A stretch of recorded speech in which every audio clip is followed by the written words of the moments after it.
avec un joli sourire, vous vendez de la neige aux Esquimaux. Pourquoi tu dis qu'il faut qu'on vendrait de la neige à des Esquimaux? C'est une image. Si ces personnages affublés d'un drôle de groin vous sont familiers, rien de plus normal. Issus de l'imagination de l'auteur et illustrateur messin Yann Lindingre, ils se sont aujourd'hui échappés de sa bande dessinée Titine au bistrot pour faire corps avec la scène.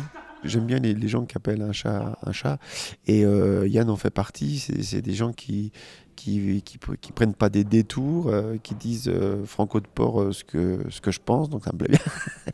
Et puis pour dire ce qu'il pense, il prend des personnages qui sont entre guillemets des victimes de la société, mais en fait eux ne se sentent pas victimes, ils font la fête, et ils s'amusent bien au bistrot et tout.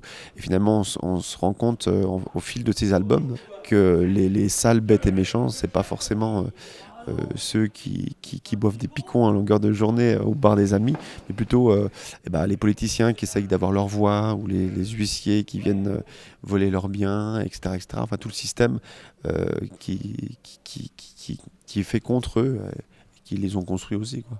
Jean-Pierre Dupont de la Fange, candidat au municipal, il paye l'apéro à tous ceux qui participent.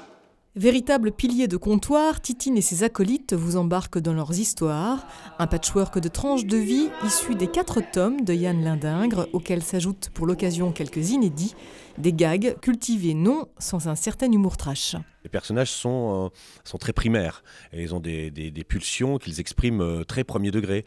Donc ça correspond tout à fait dans les techniques théâtrales au jeu de clown et au jeu de masque. Donc on s'est attaché à ça et le choix donc a été fait et on a fait construire donc des nez tout à fait adaptés pour le spectacle. Bon, vous donnez votre langue au chat?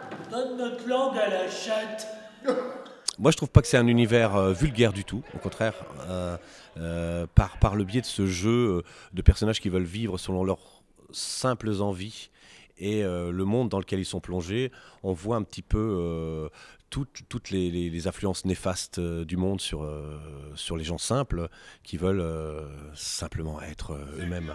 Incarné par Hélène Schwartz, Armel Witzmann, Fabrice Colombero, Patrick Pandolfino et Éric Mie, toute l'équipe de Titine au bistrot vous donne rendez-vous salle Braun à Metz du 26 au 29 janvier.